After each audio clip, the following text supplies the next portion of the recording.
بسم اللہ الرحمن الرحیم۔ سورۃ الانعام کی آیت نمبر 146۔ اس میں آپ کو میں بتاؤں گی اس آیت میں کہ اللہ تعالیٰ نے یہودیوں پر حلال چیزیں حرام کیوں کی تھی، اور آج تک یہ بہت بڑا معجزہ ہے آج کل کے زمانے کے لحاظ سے کہ وہ لوگ ان چیزوں میں سے کچھ کھاتے تو وہ بیمار ہو جاتے ہیں۔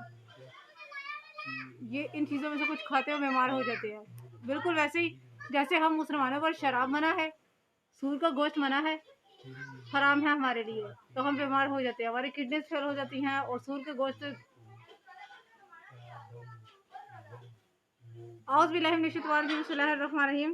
وعلی الذین ھادوا حرمنا کل ذی ظفر ومن البقر والغنم حرمنا علیہم شحومہما الا ما حملت ظہورہما او الحوایا او ما اختلط بعظم ذلک جزیناہم ببغیہم وانا لصادقون۔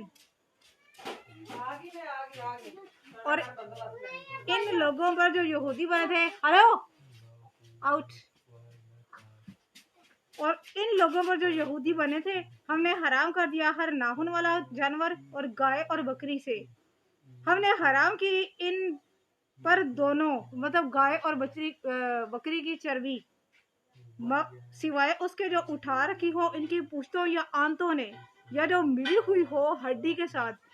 یہ ہم نے سزا دی تھی انہیں بسبب ان کی سرکشی کے، اور یقیناً ہم سچے ہیں۔ بے شک ظاہر ہے قرآن کریم ڈائریکٹ اللہ تعالیٰ کا کلام ہے، یہ اللہ تعالیٰ ہم سے بات کر رہے ہیں، اللہ تعالیٰ ہم سے ہم کلام ہے، اللہ تعالیٰ ہمیں یہ بتا رہے ہیں۔ وہی ہوں، ہم نے یہود پر ہر ناخن والا جانور حرام کر دیا، اسی طرح گائے بکری اور ان کی چربی بھی حرام کر دی، سوائے اس چربی کے جو پیٹھ انتڑیوں اور ہڈیوں کے ساتھ ملی ہوئی ہوتی ہے۔ اچھا، ان کے اوپر وہ گندی چیزیں جو ہم لوگ جن سے ہم لوگ نا کراہت فیل کرتے ہیں، ان کے لیے نا وہ چیزیں حلال کر دی گئی ہے۔ اس کی ڈیٹیل میں آپ کو بتاتی ہوں۔ کلو فی ظفر سے مراد بعض مفسرین نے فرماتے ہیں جانور اور پرندے ہیں جو اپنے سموں اور پنجوں کے ذریعے سے نوچتے ہیں، ان کی انگلیاں پھٹی ہوئی اور الگ الگ نہیں ہوتی، جیسے اونٹ، شتر مرغ، مرغابی اور بطخ وغیرہ۔ سیدنا ابن عباس رضی اللہ سے ایک روایت ہے، اس میں فرماتے ہیں اس سے مراد اونٹ اور شتر مرغ ہے۔ سعید بن جبیر کہتے ہیں اس سے مراد وہ جانور ہیں جن کی انگلیوں کے درمیان خلا اور کشادگی نہ ہو۔ قتادہ رحمۃ اللہ فرماتے ہیں اس سے مراد اونٹ، شتر، مرغ اور کچھ پرندے اور مچھلیاں ہیں۔ انہی سے ایک روایت ہے کہ اس سے مراد اونٹ، شتر مرغ اور پرندوں میں سے بطخ وغیرہ اور ہر وہ چیز ہے جس کی انگلیوں میں کشادگی نہ ہو۔ مجاہد کہتے ہیں اس سے مراد شتر مرغ اور اونٹ ہیں جن کے پنجے کھلے کھلے ہوں۔ جن جانوروں اور پرندوں کے پنجے کھلے کھلے ہوتے یہود انہیں کھا لیتے۔ جانوروں اور چڑیوں کی انگلیاں چونکہ کھلی کھلی ہیں اس لیے وہ انہیں کھا لیتے تھے۔ اونٹ، شتر مرغ اور مرغابی کے پنجے چونکہ کھلے کھلے نہیں ہوتے اس لیے وہ انہیں نہ کھاتے تھے، اسی طرح جنگلی گدھا بھی نہ کھاتے تھے۔ یہ ان کی ڈیٹیل تھی اس لحاظ سے۔ وَمِنَ الْبَقَرِ وَالْغَنَمِ حَرَمْنَا عَلَيْهِمْ، یعنی کہ گائے اور بکری کی ہم نے ان کے اوپر وہ حرام کر دی چربی، سوائے اس کے جو پٹھوں اور گردوں کی چربی ہوتی ہے۔ یہود کہتے تھے کہ اسے حضرت اسرائیل علیہ السلام نے یعنی کہ یعقوب علیہ السلام نے ان کو اپنے اوپر خود حرام قرار دے لیا تھا، لیکن وہ ایک مقررہ وقت تک انہوں نے حرام قرار دیا تھا، تو آگے سے یہ لوگ اس کو سمجھنے لگے، کیونکہ یہ اللہ کے پیغامات پر چلنے والے تھے ہی کہاں، ان میں غیرت ہی کہاں تھی، انہوں نے اپنے پاؤں پر خود کلہاڑی ماری۔ اس سے مراد جو ہے وہ الا ما حملت ظہورہما، یعنی کہ جو ان کی پیٹھوں نے پیٹھ کی ہڈیوں نے جو ان کی اٹھائی ہوئی ہوتی ہے وہ والی چربی، سوائے اس کے تو وہ والی ہے جو ہڈیوں کے ساتھ پیٹھ کے ساتھ چمٹی ہوئی ہو۔ امام ابو جعفر بن جریر کہتے ہیں کہ یہ پیٹ کے اندر کی چیز کو کہتے ہیں جو اندر جمع ہو جائے، اس سے مراد آنتیں اور اوج ہے۔ اوج یعنی کہ ہم اس کو پنجابی میں کہتے ہیں اوجری، اوجری یہ جو ہے نا اس سے مراد ہے، یہ وہ کھاتے ہیں۔ عظم، اسی طرح وہ چربی بھی حلال قرار دے دی گئی جو ہڈیوں کے ساتھ ملی ہوئی ہو۔ ابن جریر کہتے ہیں کہ دم کی ہڈی، پاؤں، پہلو، سر، آنکھ اور ہر ہڈی کے ساتھ چمٹی ہوئی چربی ان کے لیے حلال وَإِنَّ اللَّهَ صَادِقُونَ. اللہ تعالیٰ فرما رہے ہیں یعنی کہ یقیناً ہم ہی سچے ہیں کہ ان کی ہٹ دھرمی، ان کے کفر، ان کے اناد، ان کی سرکشی کی وجہ سے ہم نے حلال چیزیں ان پر حرام کر دی. یہ ان کے گناہوں کی سزا ہے جو وہ خود بخود سے وہ اپنے اوپر چیزوں کو حرام قرار دے لیتے تھے، اور جو نظر و نیاز کا اللہ نے حکم نہیں دیا تھا وہ نکال لیا کرتے تھے، وہ ایویں ہی دیتے رہتے تھے، لٹاتے رہتے تھے. اس سے مراد وہ چیزیں ہیں. اللہ کی راہ میں یہ زکوٰۃ وغیرہ صدقات وغیرہ کی طرف نہیں آتے تھے. یہ لوگ اپنے پاکٹ منی کی خاطر، اپنی انکم کی خاطر فیوچر کے لیے پلانس کر رہے تھے کہ ہم یہ کریں گے وہ کریں گے تو اس طرح ہماری جو ہے نا وہ روزی چلتی رہے گی. یہ کر کے ہوا. ہمارے ہاں کیا ہو رہا ہے، ہماری امت میں آج کل کیا ہو رہا ہے؟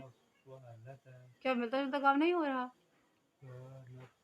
ہم نے جو بدلہ انہیں دیا ہم اس میں آدھے ہیں. اور یعنی کہ اللہ تعالیٰ فرما رہے ہیں اے محمد ان یہود پر ہم ان چیزوں کی حرمت کے متعلق ہم نے آپ کو خبر دی ہے، اس میں ہم سچے ہیں اور ہماری بات درست ہے، نہ کہ یہود کی جن کا وہ دعویٰ کرتے تھے کہ یعقوب علیہ السلام نے ان چیزوں کو اپنے اوپر حرام کر لیا تھا. عبداللہ بن عباس رضی اللہ سے روایت ہے سیدنا فاروق اعظم رضی اللہ کو یہ اطلاع ملی کہ سمرہ نے شراب بیچی ہے تو آپ نے فرمایا کہ خدا سمرہ کو ہلاک کرے. کیا اسے رسول اللہ صلی اللہ علیہ وسلم کا یہ فرمان معلوم نہیں کہ اللہ تعالیٰ کی یہود پر لعنت ہو جن پر چربی حرام کر دی گئی تھی لیکن وہ نکال کر بیچ دیتے تھے. تو اس سے کیا ہم نے سوچا شراب ہمارے پر حرام ہے تو بیچنا کیا حلال ہے؟ چرس، شراب یعنی کہ نشہ آور چیزیں، یعنی کہ نسوار سگریٹ تو ایک عام جنرل سی بات ہے نا.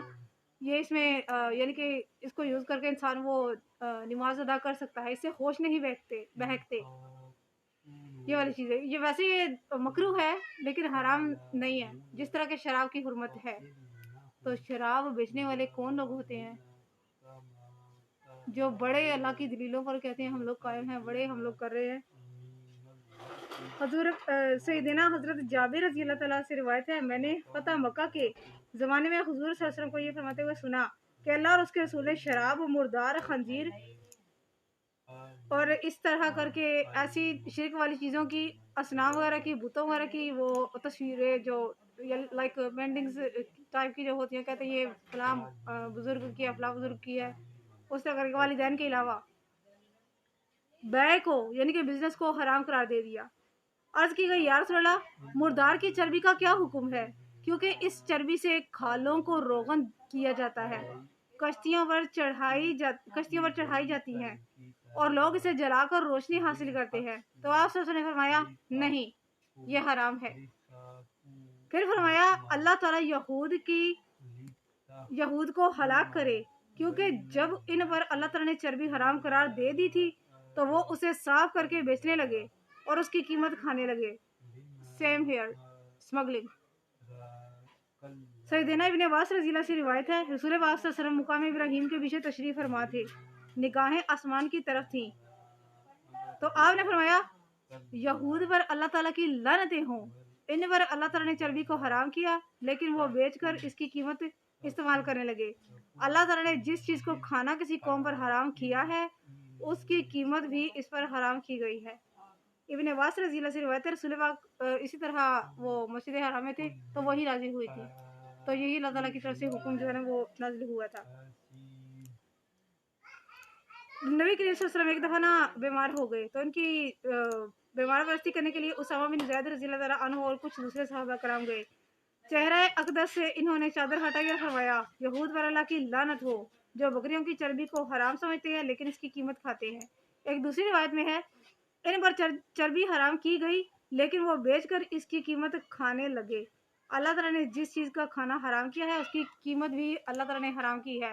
مقصد کیا ہے اس کا مقصد یہ ہے کہ شرک والی اس طرح کی چیزیں لائک جو بدعات سے ریلیٹڈ جو چیزیں نکلی ہوئی ہیں ہمارے معاشرے میں اسلام میں نکلی ہوئی ہیں ان چیزوں کے بیع بھی حرام ہے.